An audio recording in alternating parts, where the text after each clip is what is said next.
गरीब साध साध सब नेक हैं, आप अपनी ठोरी, जो सतलोक ले जावेंगे वो साधु कोई और।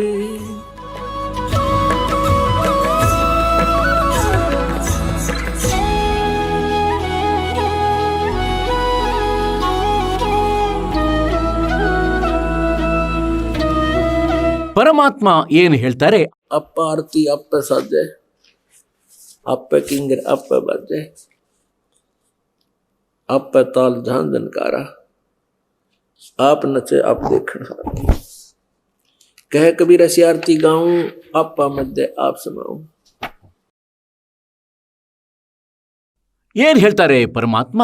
ये सौदा फिरना ही संतो, यो सौदा फिरना ही।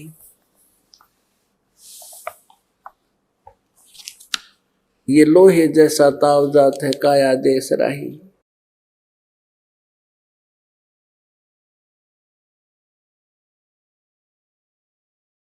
ಈಗ ಪುಣ್ಯಾತ್ಮರೇ, ಇದು ಎಷ್ಟು ಮಾರ್ಮಿಕ ವಾಣಿಯಾಗಿದೆ, ಇದನ್ನು ಗಮನವಿಟ್ಟು ಕೇಳಿ, ತಮ್ಮ ಹೃದಯದಲ್ಲಿ ತುಂಬಿಸಿಕೊಳ್ಳಿ.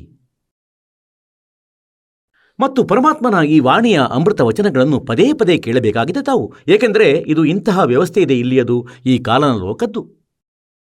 ಈ ಮೂರು ಗುಣಗಳ ಪ್ರಭಾವ ಪ್ರಾಪರ್ ಆಗಿ ನಡೆಯುತ್ತಾ ಇದೆ, ಕಾನ್ಸ್ಟೆಂಟ್ ಆಗಿ ಇರುತ್ತದೆ. ಇದು ಎಂದಿಗೂ ಖಂಡವಾಗುವುದಿಲ್ಲ.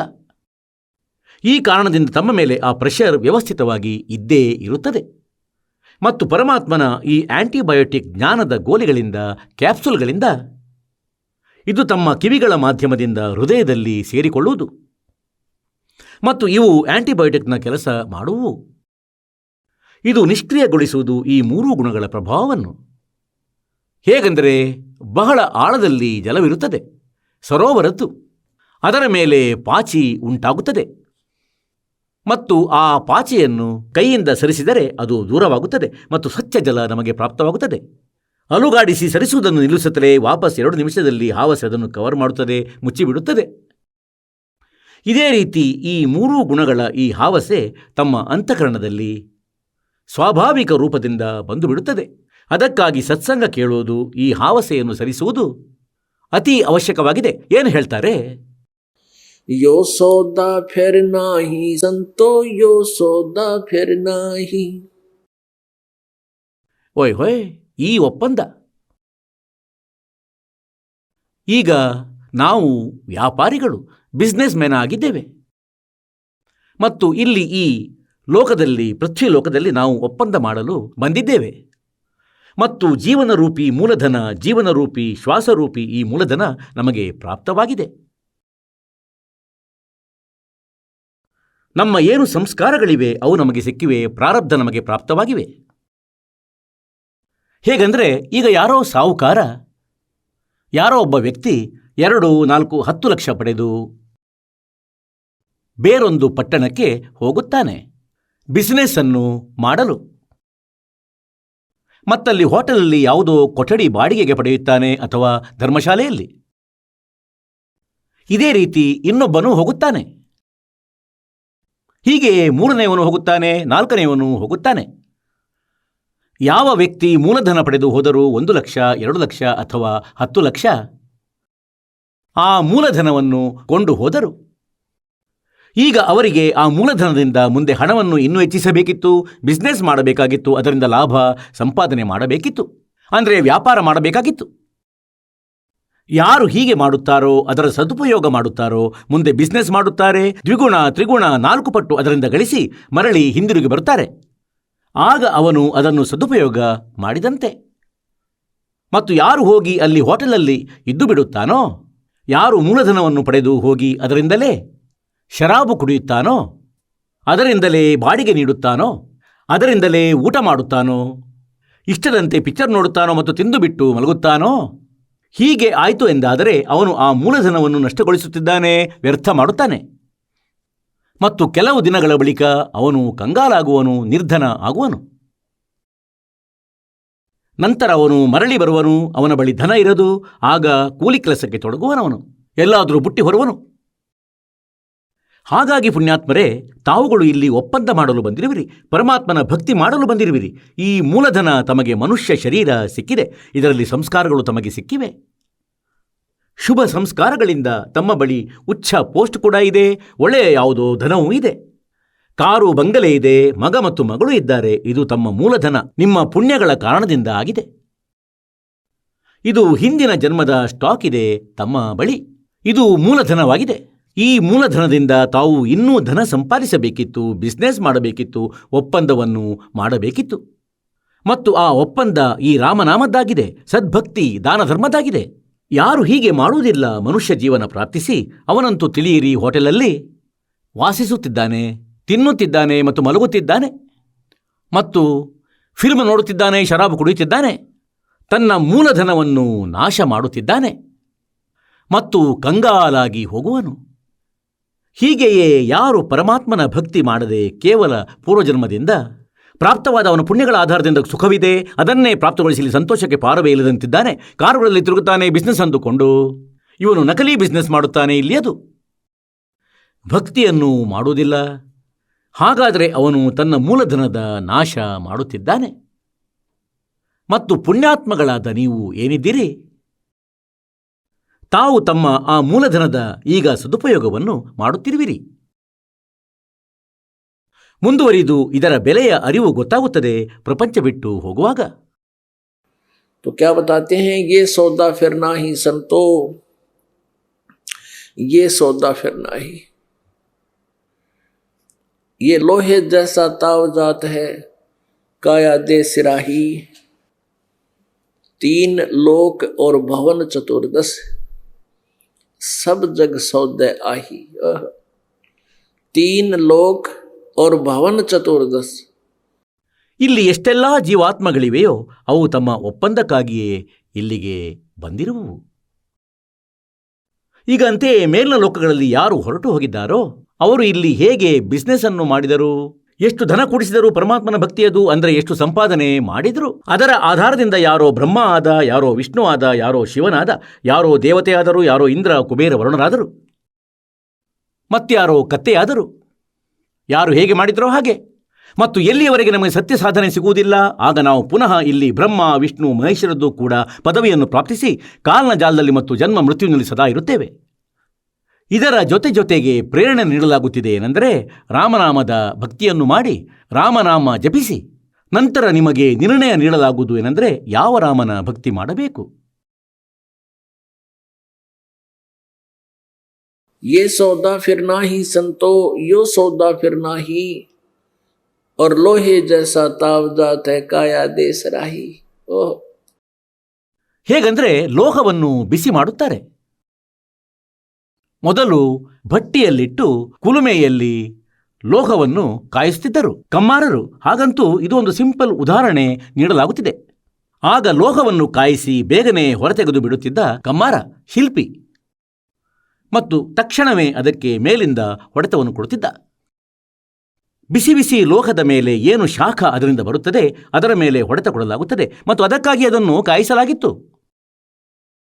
ಅದರಿಂದ ಕಮ್ಮಾರ ಇನ್ಸ್ಟ್ರುಮೆಂಟ್ ಅನ್ನು ತಯಾರಿಸುತ್ತಾನೆ, ಮತ್ತು ಸ್ವಲ್ಪವೇ ಆ ಲೋಹವೇನಾದರೂ ತಣ್ಣಗಾಯಿತು ಅಂದರೆ ನಂತರ ಅದರ ಮೇಲೆ ಎಷ್ಟೇ ಜೋರಾಗಿ ಹೊಡೆತ ಹೊಡೆದರೂ ಅದು ಏನೂ ಆಗಲು ಸಾಧ್ಯವಿಲ್ಲ, ಅದಕ್ಕೆ ಯಾವ ರೂಪವನ್ನು ಕೊಡಲು ಸಾಧ್ಯವಿಲ್ಲ, ಸೊಟ್ಟಗಾಗಿ ಹೋಗುತ್ತದೆ ಅದು.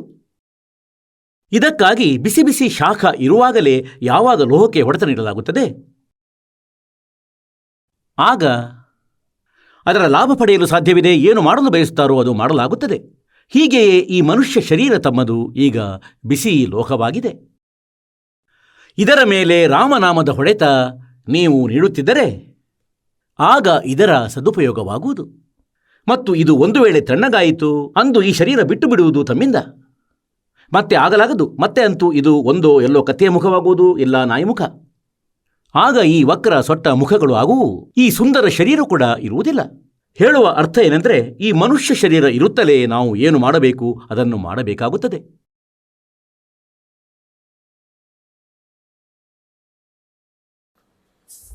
यो सौदा फिरना ही संतो, ये सौदा फिरना ही, लोहे जैसा ताव जात है, लोहे जैसा ताव जात है, काया दे सराही संतो ये सौदा फिर नाही।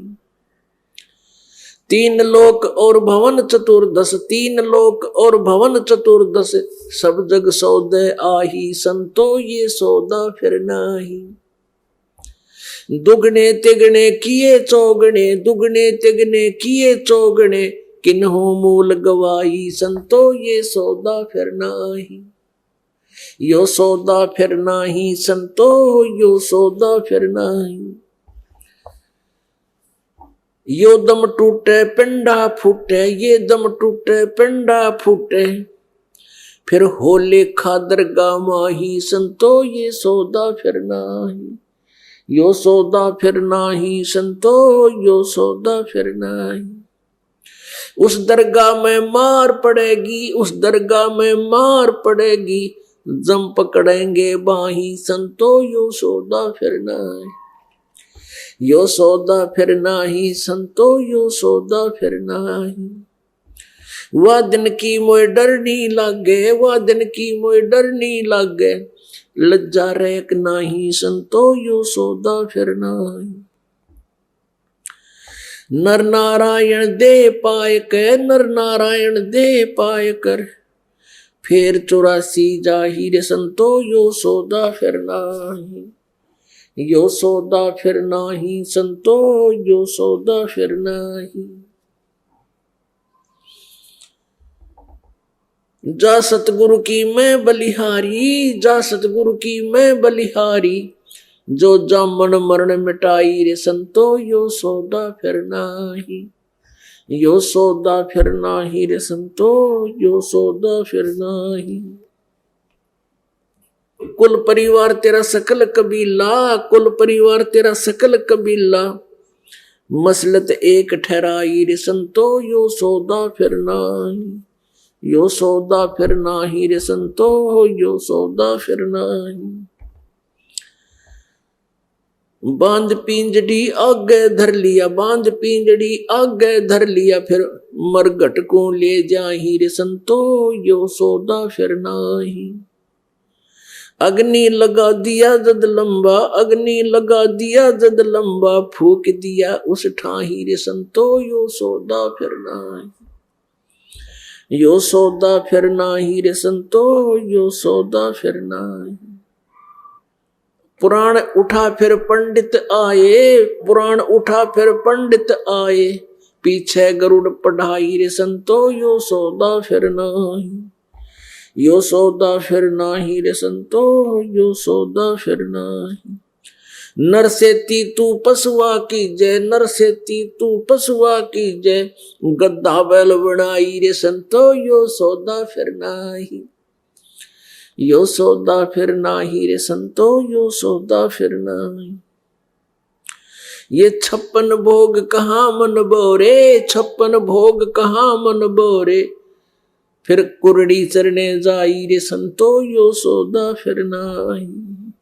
यो सौदा फिर नाही रे संतो यो सौदा फिर नाही। प्रेत शिला पे जा बिराजो, प्रेत शिला पे जा बिराजो, फिर पितरों पिंड भराई रे संतो यो सौदा फिर नाही। यो सौदा फिर नाही रे संतो यो सौदा फिर नाही।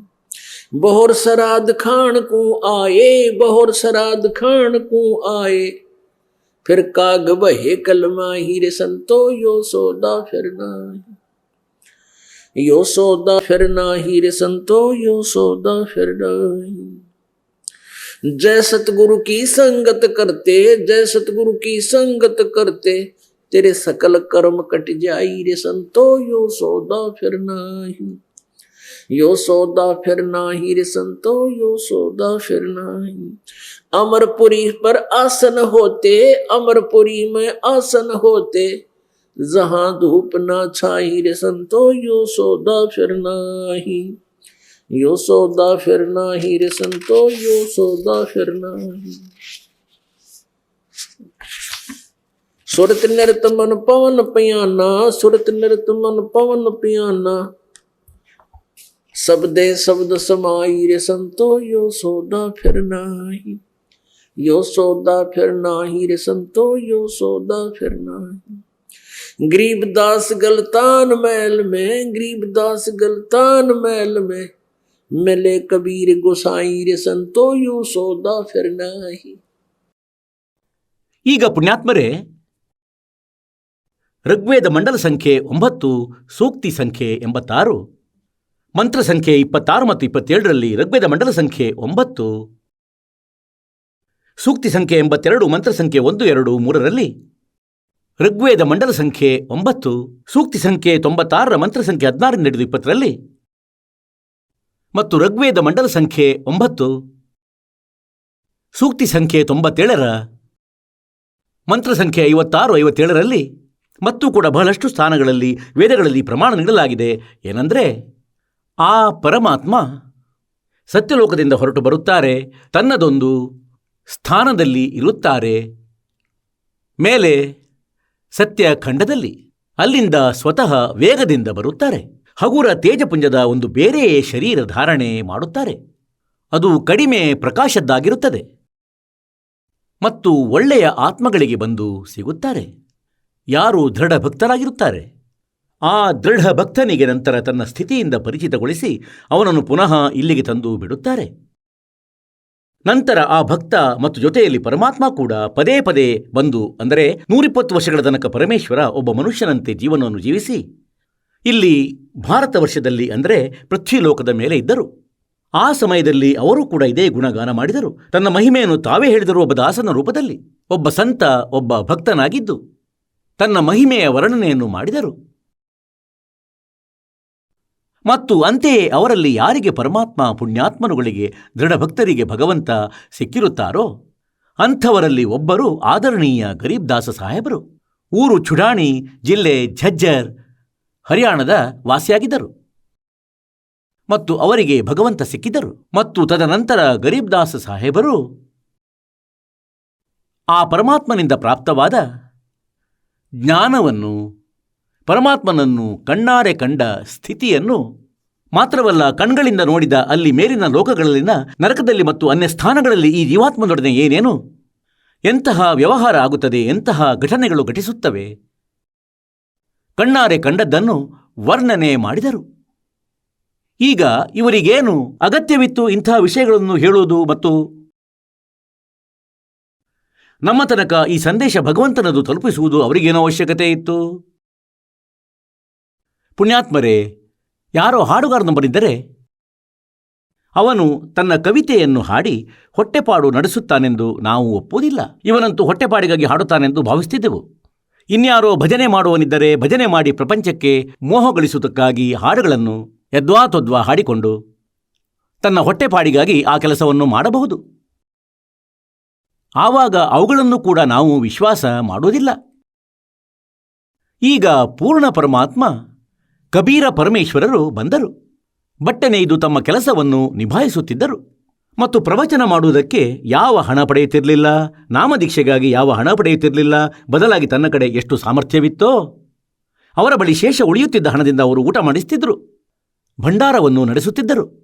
ಆವಾಗ ಹೀಗೂ ಹೇಳಲಾಗದು, ಅಂದರೆ ಕಬೀರ ಪರಮೇಶ್ವರರು ಈ ಹಾಡು ಹಾಡುವುದು ತನ್ನ ಹೊಟ್ಟೆಪಾಡಿಗಾಗಿ ಮಾಡಿದರೆಂದು.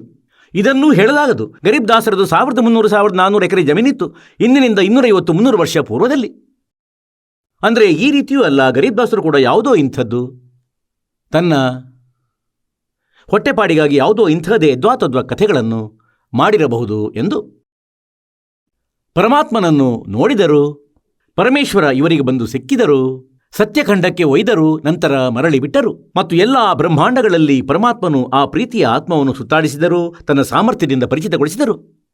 ಮತ್ತು ನಂತರ ಗರೀಬ್ ದಾಸರು ಈ ಜೀವಾತ್ಮದ ಸ್ಥಿತಿ ಮತ್ತು ಯಾವ ಕ್ರಿಯೆಗಳನ್ನು ಇವರು ಮಾಡುತ್ತಿದ್ದಾರೆ ಅದರ ಮೂಲಕ ಬಹಳ ಒಳ್ಳೆಯ ವಿಚಾರ ನೀಡಿದ್ದಾರೆ. ಏನು ಹೇಳಲಾಗಿದೆ? ಯೇ ಸೌದಾ ಫಿರ್ ನಾಹಿ ಸಂತೋ, ಯೋ ಸೌದಾ ಫಿರ್ ನಾಹಿ, ಯೇ ಲೋಹೆ ಕೆ ಸಾಥ್ ತಾವ್ ಜಾತ್ ಹೈ. ಈ ಮನುಷ್ಯ ಜೀವನ ಬಿಸಿಯಾದ ಲೋಕದಂತೆ ಮತ್ತು ಆರುತ್ತಿದೆ. ಈ ಮನುಷ್ಯ ಜೀವನ ಕಳೆದು ಹೋದರೆ ನಂತರ ಬಹಳ ಪಶ್ಚಾತ್ತಾಪ ಪಡಬೇಕಾಗುತ್ತದೆ. ನೀವು 3 लोक और भवन चतुर्थ सब जग सौदे आही, और दोगणे तेगणे करे चौगणे. ಅವನಂತೂ ಸಾಹುಕಾರನಾಗುವ ದ್ವಿಗುಣ ತ್ರಿಗುಣ 4 ಪಟ್ಟು ಮಾಡಿಕೊಳ್ಳುವ ಈ ಮೂಲಧನದಿಂದ और किन्हु मूल गवाही। ಮತ್ತು ಯಾರು ಸತ್ಯ ಸಾಧನೆ ಮಾಡುವುದಿಲ್ಲ ಅವರು ತನ್ನ ಮೂಲಧನವನ್ನು ನಾಶ ಮಾಡಿದರು, ಮನುಷ್ಯ ಜೀವನ ವ್ಯರ್ಥಗೊಳಿಸಿದರು. ನಿಮ್ಮ ಸೌಭಾಗ್ಯವಾಗಿದೆ ಏನೆಂದರೆ ಈ ಮಾರ್ಗ ಸಿಗುತ್ತಾ ಇದೆ ನಿಮಗೆ. ಭಾಗ್ಯವಂತರು ನೀವು. ಯಾವುದೇ ಕಾರಣದಿಂದಲೂ ನೀವು ಇಲ್ಲಿಗೆ ಬಂದಿರುವಿರಿ, ತಿಳಿಯಿರಿ, ಯಾರೋ ದುಃಖಿಯಾಗಿದ್ದಾರೆ. ಸುಖವಂತೂ ಇಲ್ಲಿ ಆಗಿಯೇ ಆಗುವುದು. ಇದನ್ನಂತೂ ನೀವು ದೃಢ ನಿಶ್ಚಯ ಮಾಡಿಕೊಳ್ಳಿರಿ. ಏನೆಂದರೆ ಇಲ್ಲಿ ಬಂದ ಬಳಿಕ ತಮಗೆ ಸುಖವೇ ಸುಖ ಆಗುವುದು. ಈಗ ಸ್ವಲ್ಪ ಸಮಯ ತಗುಲುತ್ತದೆ. धीरे धीरे रे मना धीरे सब कुछ हो, माली सींचे सौ घड़ा ऋतुआएं फल हो. ಈಗ ಇಲ್ಲಿ ಯಾವಾಗ ನೀವು ಬರುವಿರಿ ಸುಖವಂತೂ ನಿಮಗೆ ಆಗಿಯೇ ಆಗುವುದು. ನಿಮಗಾಗಿ ಆ ದುಃಖ ವರದಾನ ಆಗುವುದು. ಯಾವ ದುಃಖ ನಿಮ್ಮನ್ನಿಲ್ಲಿ ಕರೆದುಕೊಂಡು ಬಂದಿರುವುದು ಮತ್ತು ನಿಮಗೆ ಪರಮಾತ್ಮನ ಭಕ್ತಿಯನ್ನು ಮಾಡಲು ಪ್ರಾರಂಭ ಮಾಡಿಸಿತು. ಪರಮೇಶ್ವರ ಕಬೀರರು ಹೇಳ್ತಾರೆ, सुख के माथे सिला पड़ो, सुख के माथे सिला पड़ो, जो नाम हृदय से जावे, और बलिहारी उस दुख के जो पल पल नाम रटावे. ಕಬೀರ ಪರಮಾತ್ಮ ಹೇಳ್ತಾರೆ, ಹೇ ಭಗವಂತ, ಇಂತಹ ಸುಖಕ್ಕೆ ಬೆಂಕಿ ತಗಲಲಿ. ಯಾವುದು ಭಗವಂತ ನಿಮ್ಮಿಂದ ದೂರವಿಡುತ್ತದೆ ನಮ್ಮನ್ನು? ಬೇಕಾದರೆ ರಾಜನಾಗಿ ಅಲೆದಾಡುತ್ತಿರಲಿ, ಬೇಕಾದರೆ ಮಂತ್ರಿ, ಪ್ರಧಾನಮಂತ್ರಿ, ಮುಖ್ಯಮಂತ್ರಿ ಆಗಿರಲಿ, ಒಂದು ವೇಳೆ ಸದ್ಭಕ್ತಿ ಮಾಡದಿದ್ದರೆ ಅವನು ನಾಶ ಮಾಡುತ್ತಿದ್ದಾನೆ ಜೀವನವನ್ನು. ಅವನು ಖಂಡಿತವಾಗಿಯೂ ವ್ಯರ್ಥಗೊಳಿಸುತ್ತಿದ್ದಾನೆ ತನ್ನ ಜೀವನವನ್ನು. ಮತ್ತು ನೀವೇನು ಆ ಭಗವಂತನ ಸತ್ಯಸಾಧನೆ ಮಾಡುತ್ತಿರುವಿರಿ? ನೀವಂತೂ ಭಕ್ತಿ ಸಂಪಾದನೆಯ ಲೂಟಿಯನ್ನೇ ಮಾಡುತ್ತಿರುವಿರಿ. ತಾವು ತಮ್ಮ ಮೂಲಧನವನ್ನು ದ್ವಿಗುಣ, ತ್ರಿಗುಣ, 4 ಪಟ್ಟುಗಳಷ್ಟು ಮಾಡುತ್ತಿರುವಿರಿ.